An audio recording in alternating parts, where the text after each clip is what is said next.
दयावरी परी झई आई।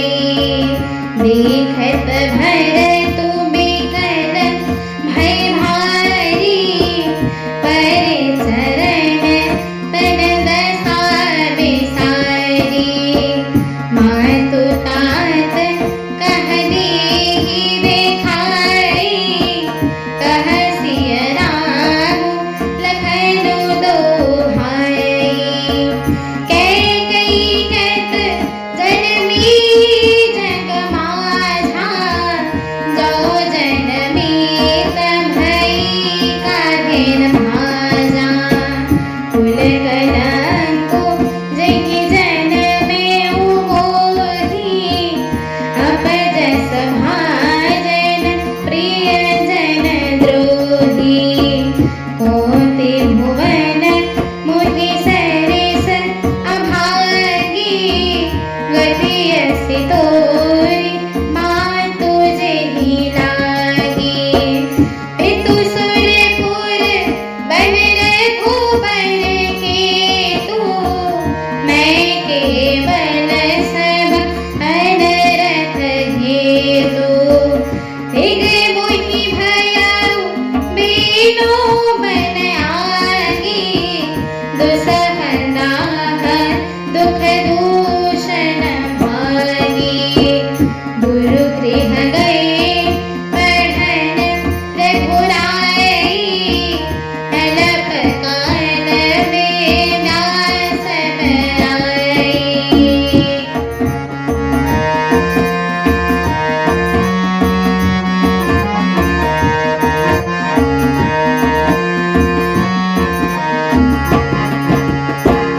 मातु भरत की बचन मृदु, सुनि पुनि उठी सम्हारे।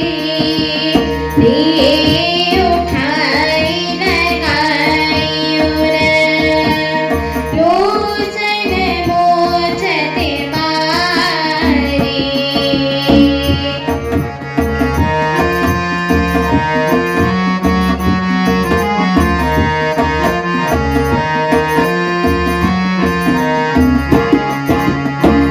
गुरु गृह गए पढ़न रघुराई, अलप काल विद्या सब आई। सरल सुभाय मायहि अलाई, अति हित मन राम फिरि आई। भेट्यो बहुरी लखन लघु भाई, शोक स्नेहु न हृदय समाई। देखे स्वभाव कहत सब कोई, राम मातु अस काहे न होई। माता भरतु गोद बैठारी, कहे आंसू पोंछी बचन उचारे। अजहु बाछ मरि धीरज धरहु, कुसमय समोझि शोक परिहरहु। धनि मानहु हिय हानि गलानी, काल करम गति अघटित जानी। काहुई दोष देहु जनिताता, धामु की सब विधि बाम विधाता। जो त्यों दुख मोहि जियावा, अजहु को जाने कातेहि भावा। गुरु गृह गए पढ़न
अर्थात भरत जी को देखते ही माता कौशल्या जी उठ दौड़ी, पर चक्कर आ जाने से मूर्छित होकर वे पृथ्वी पर गिर पड़ी।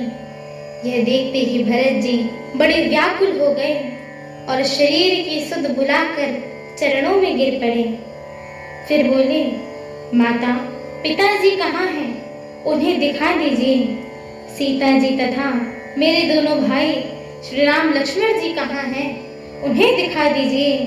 कैकेयी जगत में क्यों जन्मी, और यदि जन्मी ही तो फिर बांझ क्यों नहीं हुई, जिसने कुल को कलंक अपयश के भाड़े और प्रियजनों का द्रोही मुझसा पुत्र उत्पन्न किया। तीनों लोकों में मेरे समान अभागा कौन है, जिसके कारण हे माता तेरी ये दशा हुई है। पिताजी स्वर्ग में हैं और श्री राम जी वन में हैं। केतु के समान केवल मैं ही इन सब अनर्थों का कारण हूँ। मुझ पर धिक्कार है। मैं बांस के वन में आग उत्पन्न हुआ और कठिन दाह, दुख और दोषों का भागी बना।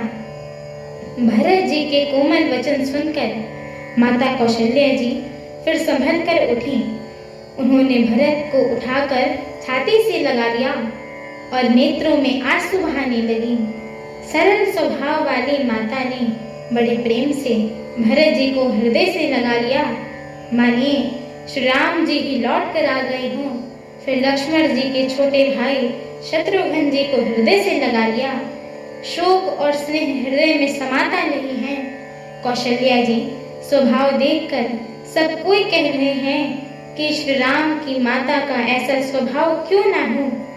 माता ने भरत जी को गोद में बैठा लिया और उनके आंसू पोंछकर कोमल वचन बोली कि हे वत्स, मैं बलैया लेती हूँ। तुम अब भी धीरज धरो। बुरा समय जानकर शोक त्याग दो। काल और कर्म की गति अमिट जानकर हृदय में हानि और ग्लानि मत मानो। हे तात, किसी को दोष मत दो। विधाता मुझको सब प्रकार से उल्टा हो गया है, जो इतने दुख पर भी मुझे जला रहा है। अब भी कौन जानता है उसे क्या भा रहा है। हे तात, पिताजी की आज्ञा से श्री रघुवर जी ने भूषण वस्त्र त्याग दिए हैं और वल्कल वस्त्र पहन लिए हैं। उनके हृदय में कुछ न विषाद था न हर्ष था। हमारी आगे की श्री राम कथा को सुनने के लिए हमारे चैनल को लाइक, शेयर, सब्सक्राइब एवं कमेंट अवश्य करिएगा। एवं आप सभी हरि भक्तों से हम दोनों बहनों का एक छोटा सा निवेदन है कि कृपया आप सभी हमारे श्री रामचरितमानस जी के इस मंगलमय पाठ को पूरा अवश्य सुना करिए, क्योंकि स्वयं परम पूज्यपाद श्रीमद गोस्वामी तुलसीदास जी महाराज ने कहा है कि जो भी नर नारी, मनुष्य, जीव जंतु एवं पशु पक्षी प्रभु श्री रामचरितमानस जी के इस मंगलमय पाठ को सुनते हैं, गाते हैं, कहते हैं एवं श्रवण करते हैं, उनके जन्म जन्मांतर के सारे पाप नष्ट हो जाते हैं। तो एक बार प्रेम से बोलिए, श्याम रामचंद्र की जय हो, जगत जननी माता जानकी की जय हो, लखन लाल की जय हो, अयोध्या धाम की जय हो, तुलसीदास जी महाराज की जय हो, एक बार प्रेम से बोलिए, पवन सुत हनुमान की जय हो, जय श्री राम। जय